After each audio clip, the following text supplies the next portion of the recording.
तुम्ही बोलताय रोहित पवारशी बोलताय. रोहित पवारने आजपर्यंत जी भूमिका घेतली ती स्पष्टपणे घेतलेली भूमिका. कधीही न बदलणारा जर कुठला व्यक्ती असेल तर तो मी आहे. त्यामुळे माझ्या भूमिकेबद्दल कोणाला काही प्रश्न असतील अजिबात त्या बाबतीत तुम्ही मनामध्ये प्रश्न ठेवू नका. असंही असेल की सुनित्रा काकीच भेटल्या नसतील, कोणाला काय माहिती. बघूया, त्याचीच वाट सगळेच बघत आहेत की दादांच्या मनामध्ये जे होतं ते त्यांचा पक्ष आज ते नसताना तशाच पद्धतीने वागतील का. लोकांच्या बाजूनी राहून भाजपच्या विरोधात जे वातावरण आहे दादांनी त्यावेळेस ओळखलं होतं. घटना असतील त्याच्याचबरोबर MPSC स्पर्धा देणारे सर्व विद्यार्थी एकत्रित येऊन एक संवादाचा कार्यक्रम इथं ठेवण्यात आलेला आहे. कारण गेल्या काही दिवसांमध्ये आपण सगळ्यांनी ऐकलं असावं की MPSCचा पेपरसुद्धा दुर्दैवाने त्या ठिकाणी फुटलेला आहे. CETमध्ये मोठ्या प्रमाणात भ्रष्टाचार झालेला आहे. ज्या परीक्षेतून सामान्य परिवारातली युवा अधिकारी बनू शकतात, इंजिनियर बनू शकतात, कृषी विभागामध्ये चांगलं काम करू शकतात, अशा सर्व गोष्टींमध्येच जर भ्रष्टाचार एवढ्या मोठ्या प्रमाणात वाढत असेल तर गरिबाच्या आणि सामान्य परिवारातल्या मुलांनी करायचं काय हा प्रश्न या मुलामुलींना पडत असल्यामुळे एक संवादाचा कार्यक्रम ठेवलेला आहे. काही माजी अधिकारी व त्याच्याचबरोबर काही प्रोफेसर्स या विषयामध्ये काम करणारे असे सगळे येऊन संवाद साधणार आहेत. तो एक पक्ष वेगळा आहे. त्या पक्षामध्ये कुणी कोणाला भेटायचं आणि शेवटी सुनेत्रा वहिनी ज्या आहेत त्या पक्षाच्या प्रमुख आहेत. त्यांना प्रशांत किशोर येऊन भेटतील, नाही तर अजून कुणीतरी दुसऱ्या देशाचा अध्यक्ष येऊन भेटेल. शेवटी तो अध्यक्षाचा मान सन्मान त्या ठिकाणी असतो. त्यामुळे PK येऊन त्यांना भेटले तर दुसऱ्यांच्या पोटामध्ये दुखायचं कारण काय. आता समजा PK आल्यानंतर भाजप नाराज होईल हे माहिती असताना सुद्धा जर त्यांच्या पक्षाच्या मग कुठेतरी धाडस वाढलं आणि ती चांगली गोष्ट आहे असं मी म्हणावं लागेल. भाजपच्या विरोधात जाणं सोपं नसतं. सत्तेत असताना सुद्धा हे धाडस दाखवलं चांगली गोष्ट आहे. आता उद्या जाऊन काय होतं हे आपल्याला बघावं लागेल. शेवटी भाजप मागात पडू शकतं. कधी कधी चांगले विचार नाही ते चांगली गोष्ट स्वीकारण्यासाठी काही गोष्टी आपल्याला पचवाव्या लागतात. आता ते पचवण्याची ताकद आहे का नाही हे मात्र पुढच्या काही दिवसांमध्ये कळेल. असंही असेल की सुनित्रा काकीच भेटल्या नसतील, कोणाला काय माहिती. शेवटी काय होतंय कसं होतंय हे आपल्याला सांगता येणार नाही. आमचं एवढंच मत आहे की या महाराष्ट्रामध्ये या देशामध्ये जो कुठला पक्ष धाडस दाखवेल तोच त्या ठिकाणी टिकणार आहे. त्यामुळे आज काही जे आमच्या बरोबर नसले तरी धाडस दाखवण्याची धमक जर त्यांनी दाखवली असेल तर स्वागत करण्याची गोष्ट आहे. आता कालच तुम्ही बघितलं ना, अमित शाह साहेब मुंबईत आले होते आणि त्यांनी भेट सुनित्रा काकींना नाकारली.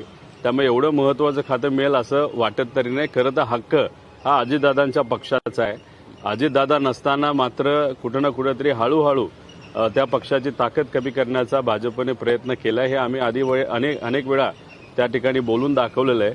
त्यामुळे ते जर डिपार्टमेंट हातात आलं तर मग बऱ्याच महत्वाच्या नाड्या हातामध्ये येतात आणि ते भाजपला नको असावं, एकनाथ शिंदेंना पण नको असावं. म्हणून त्यांना मिळेल असं मला तरी वाटत नाही. त्याला भांडावं लागेल, त्यांना ताकद दाखवावी लागेल.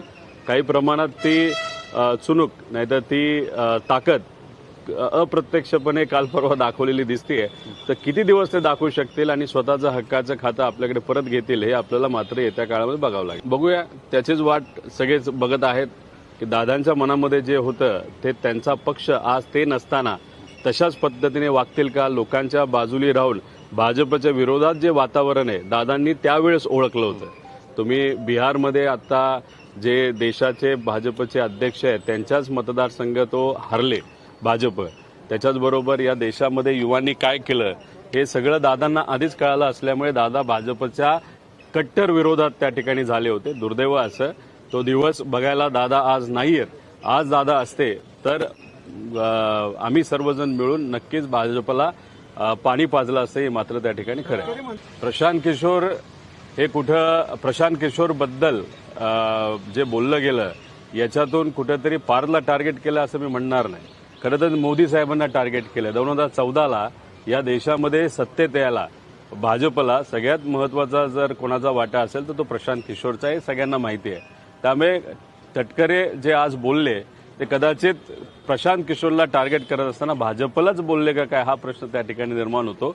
त्यामुळे इतिहास बघावा लागतो. प्रशांत किशोर हे कन्सल्टंट असले तरी त्यांच्यामुळे कुठला पक्ष कुठं सत्तेत आलाय याचा आधी अभ्यास करावा. आणि त्याच्याचबरोबर अजितदादांचा पक्ष त्या बिना कन्सल्टंटचा होता असं नव्हतं. फक्त तटकरेंना आवडणारा जो कन्सल्टंट आहे तो मात्र या ठिकाणी त्यांच्या पक्षात आज दिसत नाही, जो दादांना कधीच नको होता. त्यामुळे कदाचित त्यांना तिथं अरोरा, कदाचित त्यांना तिथं वाईट वाटत असावं.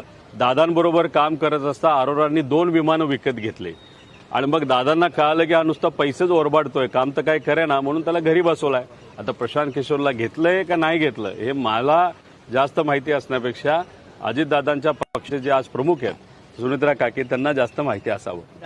हे बघा, मलाही जेव्हा हा प्रश्न विचारला होता मी त्याच्याकडे बघत असताना तुम्ही दुसऱ्या दृष्टिकोनातून सुद्धा तिथं बघू शकता. असंच तिथं मी बोललो होतो, विरोधक आपल्यावर काही बोलू शकतील, आपल्याला प्रूव्ह करावं लागतं. तुमच्याकडे पद आहे, तुम्ही या राज्याचे उपमुख्यमंत्री आहात, त्या पदाचा योग्य वापर करून तुम्ही धाडसी निर्णय घेऊ शकता, हे कुठेतरी लोकांना तुम्हाला दाखवावं लागेल. पण तुम्ही ज्या प्रेस कॉन्फरन्समध्ये असता त्याच्यात तुमच्याच पक्षाचे इतर नेते असं काय वागतात की तेच कुठेतरी त्या पक्षाचे अध्यक्ष आहे, पत्रकारांचा आवाज दाबण्याचा प्रयत्न करतात, हे योग्य नाही. त्यामुळे त्या पदाचा योग्य वापर करून कुठेतरी स्पष्ट भूमिका घेऊन आक्रमक पद्धतीने भूमिका घेणं पण तितकंच अपेक्षित आहे आणि ती अपेक्षा सुनेत्रा काकींकडनं अनेक लोक त्या ठिकाणी करत आहेत. फक्त त्यांच्या पक्षातले काही नेते त्यांना कदाचित दुर्दैवाने त्या ठिकाणी बोलून देत नाहीत का काय वेगळा प्रोटोकॉल आहे हे आम्हाला तरी सांगता येणार नाही. 17 तारखेपर्यंत बऱ्याच काही गोष्टी आपल्याला बघावं लागणार आहेत. पुलाखालून बरंच काही पाणी जाणार आहे. डिलिमिटेशनच्या बाबतीत काय होतं हे बघण्यासाठी मी सुद्धा वाट बघत आहे, अनेक लोक वाट बघत आहे. त्यात योगायोगाने आणि दुर्दैवाने त्या ठिकाणी मी आजारी पडलो, त्यामुळे मला तशी ओपनली काय आतापर्यंत भूमिका घेता आली नाही. पण आता जेव्हा डिलिमिटेशनचा बिल पार्लमेंटमध्ये येईल तेव्हा कुठला पक्ष कोणाच्या बाजूने मतदान करेल आणि कुठला पक्ष मतदानाच्या दिवशी गायब होईल हे मात्र त्या ठिकाणी आपल्याला बघा. मतदानाच्या दिवशी जास्त महत्वाची भूमिका आहे. उद्या जाऊन भेटतील, कामं करून घेतील, नाहीतर त्यांच्या मतदारसंघाची नाहीतर शेतकरीच्या रिलेटेड काही कामं ही मोदी साहेबांकडे आहेत असं आम्हाला पक्षश्रेष्ठींकडनं त्या ठिकाणी कळलेलं आहे. शेवटी मतदान ज्या दिवशी होईल त्या दिवशी काय होतं हे आम्ही सुद्धा, जसं अखंड भारत आणि आपला महाराष्ट्र बघणार आहे तसं आम्ही सुद्धा त्या गोष्टीकडे लक्ष देऊन आहोत. बघा, मुख्यमंत्र्यांना वेळ मागितल्यानंतर लगेचच वेळ मिळते असं नसतं. 10 दिवसाली वेळ मिळते, 15 दिवसाली वेळ मिळते. पंतप्रधानाला वेळ मागितल्यानंतर किती दिवसात मिळते कोणाला माहिती आहे. मुद्दा असा आहे, त्यामुळे मतदान ज्या दिवशी होईल त्या दिवशी आपल्या सगळ्यांना कळेल कोण कुठल्या बाजू. तुम्ही बोलताय रोहित पवारशी बोलताय. रोहित पवारने आजपर्यंत जी भूमिका घेतली ती स्पष्टपणे घेतलेली भूमिका, कधीही न बदलणारा जर कुठला व्यक्ती असेल तर तो मी आहे. त्यामुळे माझ्या भूमिकेबद्दल कोणाला काही प्रश्न असतील अजिबात त्या बाबतीत तुम्ही मनामध्ये प्रश्न ठेवू नका. जमाना झाला आता त्याला. त्यानंतर विधानसभेचं इलेक्शन झालं. विधानसभेचं इलेक्शन झालं का नाही झालं? विधानसभेचं इलेक्शन दादांच्या मार्गदर्शनाखाली त्यांचं झालं, इकडे पवार साहेबांच्या मार्गदर्शनाखाली झालं. जुन्या गोष्टी काढून आता काय चाललंय याच्यावर परिणाम इच्छापेक्षा माझा विश्वास आहे की आमचे सर्व खासदार 8ही खासदार डिलिमिटेशनच्या विरोधात त्या ठिकाणी मतदान करतील. कोणी अनुपस्थित राहणार नाही. उपस्थित राहून डिलिमिटेशनच्या विरोधात मतदान करतील. 50% असू नाहीतर काही वेगळं असू. कारण डिलिमिटेशन हे फक्त नाव आहे. जसे वॉर्ड फोडले जातात, प्रभाग फोडले जातात, तसंच लोकसभा मतदारसंघ आणि विधानसभा मतदारसंघ भाजपने 2016 पासून त्याच्यावर काम केलेलं आहे. 2011ला जे अधिकारी डिलिमिटेशनमध्ये इन्व्हॉल्ड होते त्यांना आता त्यांनी पगारावर घेतलेला आहे. आणि उद्या जाऊन जसे वॉर्ड फोडले तसे जर लोकसभा आणि विधानसभा फोडायला लागले तर मग मात्र त्या ठिकाणी लोकशाही या देशामध्ये राहील असं आम्हाला वाटत. कदाचित मोदी साहेबांना जाऊन हे सांगण्यासाठी जात असेल की डिलिमिटेशन करू नका. नाही, एक चांगली गोष्ट आहे की त्यांनी आंदोलन करण्याची भूमिका तिथं घेतली, लोकांच्या बाजूला घेतली, सरकारच्या विरोधात घेतली. आता स्पष्ट त्यांची भूमिका तिथं दिसलेली आहे. जे काय आंदोलन तिथं सुरू आहे रेल्वेसाठी त्याला आमच्या सगळ्यांचा पाठिंबा आहे. डॉक्टर अमोल कोल्हे तिथं आहेतच.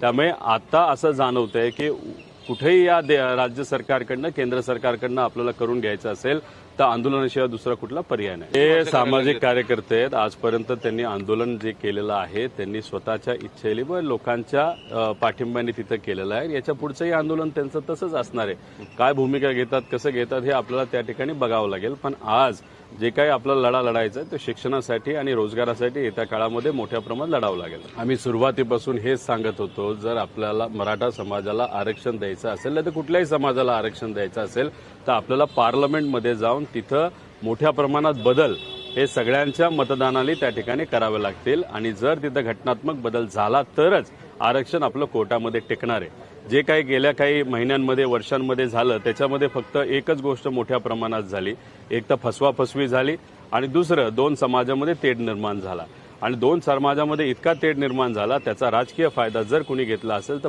फक्त भाजपने घेतला. त्यामुळे भाजप कधीही एकोपा बंधुभाव विचारात घेऊन काम करणारा पक्ष नसून तो विभाजन करून मताचं विभाजन करून आपण निवडून कसं येऊ शकतो आणि त्यामुळे झालं असं की शेतकऱ्याकडे दुर्लक्ष झालं, विद्यार्थ्याकडे दुर्लक्ष झालं आणि सरकार मात्र आरक्षणाचा खेळ खेळत लोकांना फक्त खेळवत राहिले, मतदान मिळवत राहिले, निवडून येत राहिले आणि त्यात सगळ्यांचंच मोठ्या प्रमाणात नुकसान झालं.